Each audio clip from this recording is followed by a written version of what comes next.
یہاں کامیابی کا اعلیٰ معیار نہیں بیان کیا جا رہا بلکہ اس کا کم سے کم معیار بیان کیا جا رہا. میں ذرا توجہ دلاؤں گا اس بات کی طرف. سطحی طور پر ذرا ہو سکتا ہے کہ اس میں کوئی مغالطہ پیش آتا ہے. تقابل کیجئے ذرا.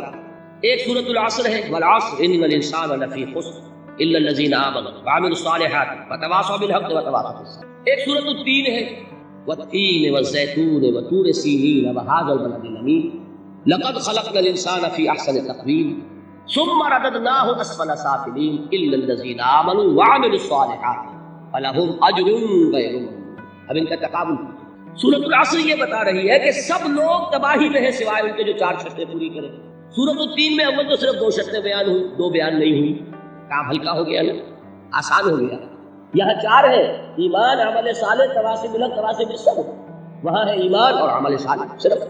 نمبر 2 یہ کہ وہاں فرمایا گیا فَلَهُمْ أَجْرٌ غَيْرُ مَمْنُونٍ، ان کے لیے تو بہت بڑا اجر ہے جس کا سلسلہ کبھی منقطع نہیں ہوگا. اور یہاں کہا جا رہا ہے وہ کامیابی ناکامی سے بچ جائیں گے. مستثنا ہے کس سے؟ ان الانسان لفی خسر. یہ بالکل ایسے ہی ہے جیسے کہ کسی کو آپ بچے کو، طالب علم کو کہیں محنت کرو، کوشش کرو، فرسٹ ڈویژن میں پاس ہو جاؤ، اور کسی سے آپ یہ کہیں کہ محنت کرو، کوشش کرو ورنہ فیل ہو جاؤ. اب ان دونوں کے درمیان جو فرق ہے وہی فرق ہے سورۃ التین میں اور سورۃ العصر.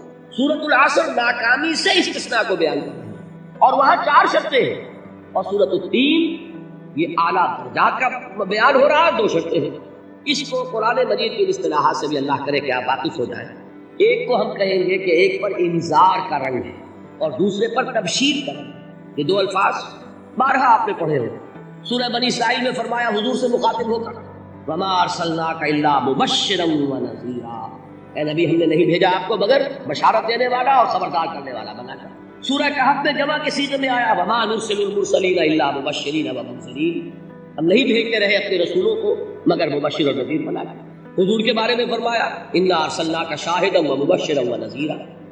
جمع کے صیغے میں سورہ نساء میں فرمایا رُسُلًا مُبَشِّرِينَ وَمُنذِرِينَ لِئَلَّا يَكُونَ لِلنَّاسِ عَلَى اللَّهِ حُجَّةٌ بَعْدَ الرُّسُلِ وَكَانَ اللَّهُ عَزِيزًا حَكِيمًا. ایک ہے ابشار، بشارت دینا، ایک ہے انذار، خبردار کرنا. اور آپ کو معلوم ہے کہ کسی بھی تربیت کے اندر ان دونوں چیزوں کی ضرورت ہے. کبھی ایسا ہوتا ہے کہ ڈانٹ ڈپٹ کی ضرورت پیش آتی ہے، دھمکی کی ضرورت پیش آتی ہے، بھاگ آ جاؤ، اپنے رویے کو درست کرو ورنہ پکڑ ہوگی، سزا ملے گی. کبھی آپ شاباش دو، ہمت کرو، گھبراؤ نہیں، تمہارے اندر صلاحیت ہے، مایوس نہ ہو، ہمت تمہاری کیوں جواب دے رہی ہے، تم بڑے ذہین ہو، محنت کرو، بڑے اعلیٰ درجات ملے. قرآن مجید میں یہ دونوں رنگ ہیں جو اختیار کیے، ایک تبشیر کا رنگ ہے، ایک انذار کا. سورۃ العصر میں انذار کا رنگ ہے، خبردار تمام انسان ہلاکت اور بربادی کا نوالا بننے والے ہیں سوائے ان کے جو 4 شرطیں پوری کریں. الا الذین آمنوا وعملوا الصالحات وتواصوا بالحق وتواصوا. تو معلوم یہ ہوا کہ یہ کامیابی کے جو منیمم پری ریکویزٹس ہیں، اسے کہا گیا کہ انگریزی کے الفاظ کا فوراً ترجمہ کر دیا کرو، اور میں کر دیتا ہوں. اصل میں مغالطہ آپ کو یہ ہوتا ہے میں ترجمہ کہہ کے نہیں کرتا، لیکن اس کے بعد میں فوراً اردو کا مترادف جو ہے وہ دے دیتا ہوں. لیکن میں یہ اس لیے استعمال کرتا ہوں انگریزی اصطلاحات، جیسا کہ میں نے عرض کیا تھا کہ میرے اصل مخاطب ہے جدید تعلیم یافتہ لوگ، اور جدید تعلیم یافتہ لوگوں کے کمیونیکیشن جو ہے، ابلاغ، وہ ان انگریزی اصطلاحات کے ذریعے سے زیادہ بہتر اور صحیح تر ہے. ورنہ وہ بات سمجھے کہ نہیں، اسی لفظ ابلاغ کو وہ نہیں سمجھے گے اور کمیونیکیشن کو سمجھ لیں گے. یہ ہے اصل میں ساری مصیبت کے جو اس وقت ہمارے سامنے، اس لیے یہ الفاظ ہم استعمال کرتے. تو میں یہ کیا عرض کر رہا تھا کہ در حقیقت ان الانسان لفی خسر الا الذین آمنوا وعملوا الصالحات وتواصوا بالحق وتواصوا بالصبر. یہ منیمم پری ریکویزٹس ہیں، کم سے کم لوازم ہے نجات کے. ان سے کم تر پر نجات کا کوئی سوال نہیں، اس لیے کہ قسم کھا کر اللہ فرما رہا ہے، زمانے کی قسم ہے تمام انسان خسارے میں ہے سوائے ان کے جو 4 شرطیں پوری کریں. تو تیسری چیز ذہن میں یہ رکھیے، یہ 4 شرطیں لازم ہیں. یہ بہت اہم نکتہ ہے. ابھی ہم نے کسی لفظ کی گہرائی میں اتر کر نہیں دیکھا ہے، ابھی تو ہم سرسری طور پر تذکر بالقرآن کے مرحلے میں ہے. پہلی بات کیا معلوم ہوئی، اس میں کامیابی اور ناکامی کا ایک معیار سامنے ہے. ٹھیک. نمبر 2، یہ کامیابی کے کم سے کم شرائط کا معیار، منیمم ریکوائرمنٹس. میں نے ایک مرتبہ ایک کسی کالج لاہور میں جب تقریر کی سورۃ العصر پر، تو طلباء کے ذہن کی ملازمت کے اعتبار سے کہا کہ بھائی یہ فرسٹ ڈویژن کا بیان نہیں ہے، یہ 3rd ڈویژن میں کامیابی کا بیان، اس سے کم تر پر فیلیور ہے. اس لیے کہ فرمایا گیا والعصر ان الانسان لفی خسر الا الذین آمنوا وعملوا الصالحات وتواصوا بالحق وتواصوا. اسی کو میں نے اس وقت آپ کے سامنے رکھا کہ اس پر انذار کا رنگ ہے، خبردار کرنے کا انداز ہے، زجر کا، ڈانٹ ڈپٹ کا انداز ہے کہ اگر کامیابی چاہتے ہو تو یہ 4 شرطیں پوری کریں۔ اب تیسری بات جو عرض کر رہا ہوں یہ اہم ترین ہے کہ یہ چاروں شرطیں لازم ہیں۔ اگر اللہ تعالیٰ نے کامیابی کے لیے 4 شرطیں بیان کی ہو تو سوچئے کیا مجھے یہ اختیار ہے کہ ان میں سے 1 کم کر دوں، 2 کم کر دوں، 3 کم کر دوں؟ کس کو اختیار؟ اللہ کے بیان کردہ کسی چیز میں اختیار۔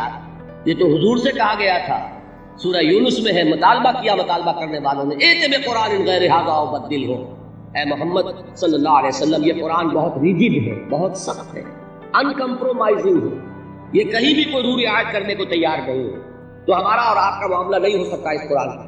اس قرآن میں کوئی ترمیم کیجیے یا کوئی اور قرآن لائیے۔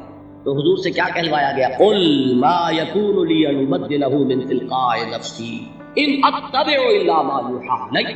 نبی سے کہہ دیجئے میرے لیے ہرگز ممکن نہیں ہے کہ میں اس قرآن میں اپنے جی سے کوئی ترمیم کروں، کوئی تبدیلی کروں، میں تو خود پابند ہوں اس کا جو مجھ پر وحی کیا جائے، سب سے پہلے میں خود اس پر عمل کرنے والا ہوں، میں خود اس کا پابند ہوں۔ تو غور کیجئے قرآن بیان کر رہا ہے کہ 4 شرطیں ہیں نجات کی، اور آپ کے دل میں یہ بات بٹھا دی گئی ہے کہ صرف کلمہ گو ہونا نجات کے لیے کافی ہے، صرف ایمان سے نجات ہو جائے۔ یہ بات جو ہے ذہن میں رکھیے، ایک نجات وہ ہے جو ہزار برس تک جہنم میں کوئلہ بننے کے بعد نجات ہے، میں اس نجات کی بات نہیں کرتا، وہ نجات تو ملے گی یقیناً۔ جس شخص کے دل میں رائی کے دانے کے برابر بھی ایمان ہوگا وہ اپنے اعمال کی، اپنے کرتوتوں کی سزا بھگت کر بالآخر جنت کے اندر داخل کیا جائے گا، جہنم سے نکالا جائے گا، اور نکالا جائے گا تو اس وقت حال کیا ہوگا؟ جیسے جلا ہوا کوئلہ اسی وقت۔ حدیث میں اس کی شرح ہے، لیکن یہ نجات نہیں، نجات وہ کہ جو اللہ تعالیٰ میدان حشر ہی میں ہماری مغفرت کا اعلان فرمائے، اللہ تعالیٰ اول وہلے میں ہمیں جنت میں داخل فرمائے، اس نجات کی بات، وہ نجات جان لیجئے محض کلمہ گو ہونے کی بدولت نہیں ملے گی۔ اس نجات کے لیے شرط اول ایمان، شرط 2 عمل صالح، شرط ثالث تواصی بالحق، اور چوتھی شرط تواصی بالصبر۔ یہ قرآن کا بیان ہے، یہ کسی انسان کا کلام نہیں ہے کہ اس میں ترمیم کی